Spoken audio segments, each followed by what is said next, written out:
A high-security prison in America. From the outside, it looks like just another building, but inside, it's an entirely different world. A world where everyone belongs to some gang, where black, Mexican, and white inmates all keep to their own territories, and into this world walks a new inmate, Ron. Drug trafficking charges, sentence, just 6 months. Ron thinks, it's only 6 months, I'll get through it. But the prison walls seem to be telling him a different story. On his very first day, Ron stepped inside and looked around. Gangs everywhere, tension everywhere. One wrong glance, one wrong move, and it could all be over. An old inmate quietly gave him a name, Earl.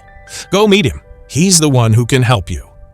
Earl was a name every gang knew and every guard recognized. He had been locked up there for 18 years for murder. Yet there was neither exhaustion nor defeat in his eyes. He knew this prison inside out, every inmate, every guard. Ron went to see him, but Earl took one look at him and said, "Not now, come back later." Then he walked away. That same day, in a distant corner of the prison, Earl and his crew surrounded another inmate. The man had a special stash of drugs they wanted. He refused to hand it over. That was all it took. Within seconds, he was on the ground, and the drugs were in their hands. Just then, a guard noticed something, but Earl knew exactly when to stay silent and when to disappear. In the blink of an eye, they were all gone. That was the language of this prison. Ron was assigned to a cell. His cellmate was a transgender inmate.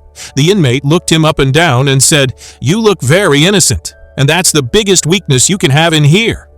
Ron didn't laugh, because fear was already visible in his eyes. That evening, in another corner of the prison, Psycho Mike was talking to Ron. Friendly, warm, almost charming. But Earl's friend Vito noticed. He knew Mike. He knew that smile too. Vito went straight to Earl. "Keep an eye on Ron. Mike's targeting him." The next day, Ron's cellmate also warned him, "Keep a knife with you. You can't trust anyone in here." Ron went to Earl. He told him everything. Mike's behavior, the way he looked at him, the fear that was keeping him awake at night. Earl calmed him down. He said, "Don't carry a knife. You're only here for a few months, one fight, and you'll end up staying here for years." Then Earl went himself, with his crew, to meet Mike. He didn't say much, but his words carried weight. "Ron is my relative. If anything happens to him, the consequences won't be good." Mike did the math. Start a war with the most powerful man in prison over one new inmate? No, he backed off. Slowly, Ron became part of Earl's world. One day, 3 of Earl's friends were secretly drinking homemade alcohol on the prison's first floor when Ron learned that guards were coming. He didn't hesitate. He ran to warn them. They tried to dump the alcohol, but there wasn't enough time. The guards arrived. Ron was caught too, along with the other 3, separate cells. Punishment. When Earl heard what had happened, something changed in his eyes. This kid had put himself at risk just to help his friends. In prison, that meant everything. A few days later, Ron found an old magazine. Inside, it was a cigarette pack and a small note. "When they question you, say you didn't do anything. Stand your ground." A week later, during questioning, Ron did exactly that. He looked them straight in the eye and said, "I was just walking by. That's all." The other 3 had their punishment extended. Ron got away with it. Meanwhile, Earl sat in the captain's office typing reports and wrote exactly what any judge would want to read in Ron's file. Good behavior, potential for rehabilitation. One day, Ron was standing in the yard. Suddenly, one inmate stabbed another. Everything happened in an instant. Ron froze. This wasn't a movie. It was real. Earl looked at him and understood. This kid wasn't going to survive here much longer. He had to protect him. He spoke to the prison doctor. The very next day, Ron had a fractured shoulder on paper, and he was transferred to the prison hospital ward, where only sick inmates stayed, safe. A few days later, the captain himself came to the hospital. He said, "Earl requested it. You're being transferred to his gang's cell block." Ron left the hospital and went straight to Earl. The 2 had barely started talking when another fire erupted inside the prison. The black gang stopped working. The rival groups faced each other. Soon, rocks were flying, then fists, then sirens, then gunfire. Everyone hit the ground. When the smoke cleared, 26 inmates were dead. The entire prison went into lockdown. The next day, in the silence that followed, Earl cooked food in the kitchen for the guards, For the inmates, Ron was there too. Earl handed him a hot meal, and Ron finally asked the question that had been on his mind for a long time. "Why are you helping me so much? You don't even know me." Earl paused for a moment. "When I first came here, I was your age. Back then, nobody helped me. I still remember that fear. I don't want you to live through what I did." Time passed. Earl studied Ron's entire case. Then, he showed him a way out. "Join a course inside the prison. Work in the library. Earn good behavior credits. You've already served 3 months. At your next hearing, the judge might waive the rest of your sentence." Ron listened. He started working at the prison barbershop, cutting inmates' hair. He enrolled in classes. It finally felt like there was a way forward. But peace never lasted long in this prison. There was an inmate in Ron's class, Johnson, a huge man, quiet, always watching. His eyes began to linger on Ron. Ron ignored him. Earl had told him to stay away from trouble. But one day, Ron was alone in the restroom. Johnson walked in. The door was closed. The sounds from outside felt far away.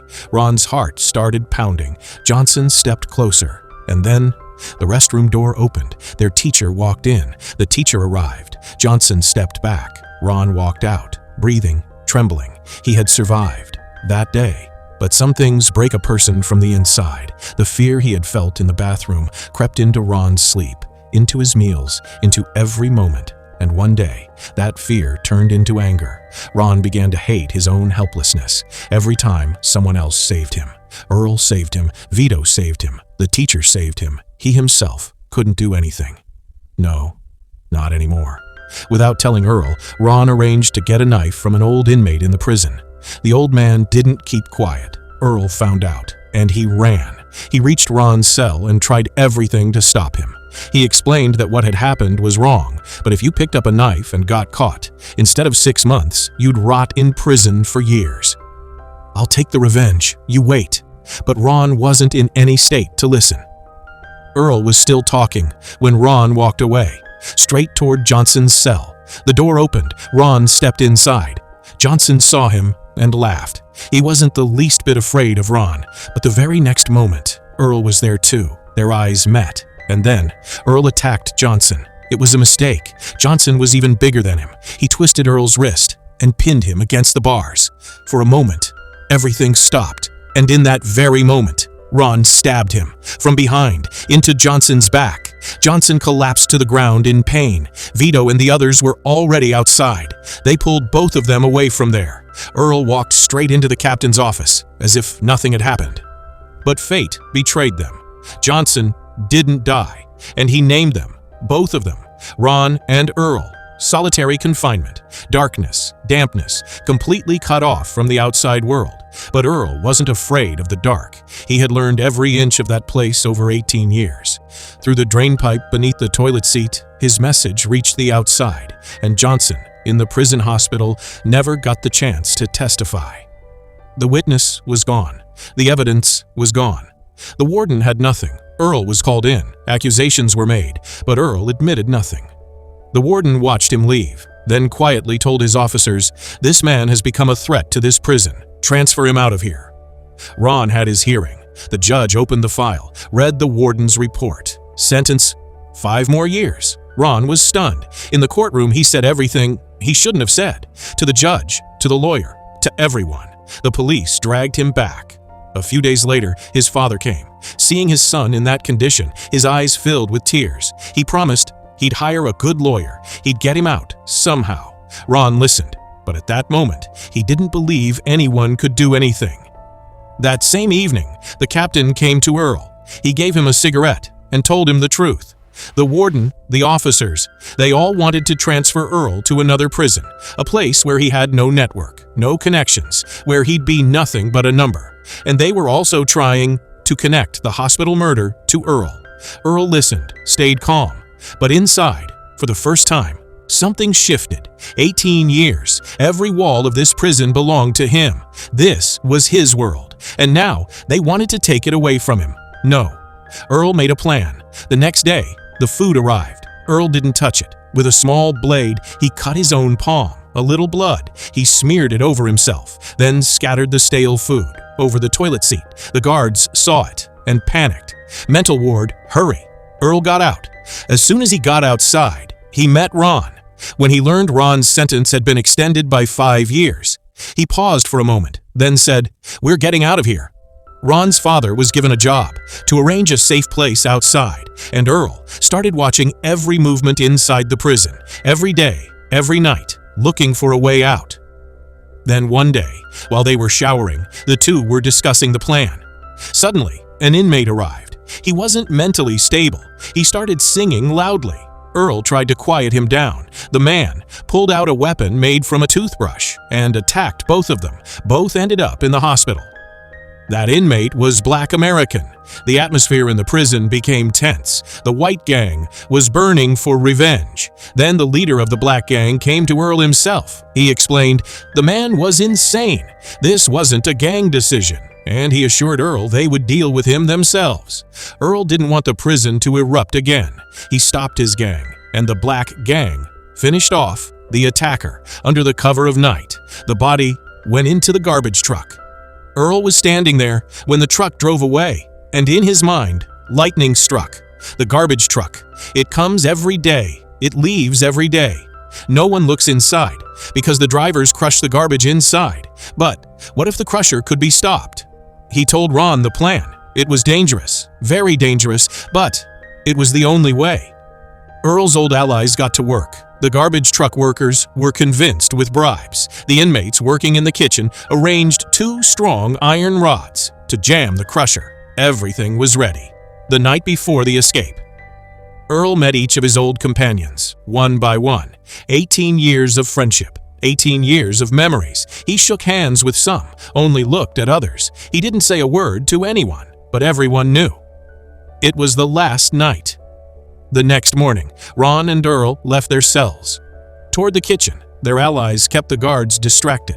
The two of them, with garbage bags, reached the truck. Ron looked at Earl once. Earl nodded. Ron jumped into the truck, inserted the rods. The crusher stopped. Now it was Earl's turn when suddenly a guard turned around. Earl froze. The guard walked up to the truck, started talking to the driver. Earl didn't move an inch. The truck drove off, past the kitchen, through the yard, toward the main gate. At the gate, a routine inspection. The guards looked underneath, looked all around. Inside, Ron held his breath, hidden among the garbage. No one noticed him. The gate opened. The truck drove out. Earl stood at a distance. He watched the truck leave. The prison walls, the barbed wire, the guards' watchful eyes, and beyond all of them, a truck, growing smaller and smaller. A faint smile appeared on Earl's face. Ron had made it out. He hadn't. But maybe that was enough.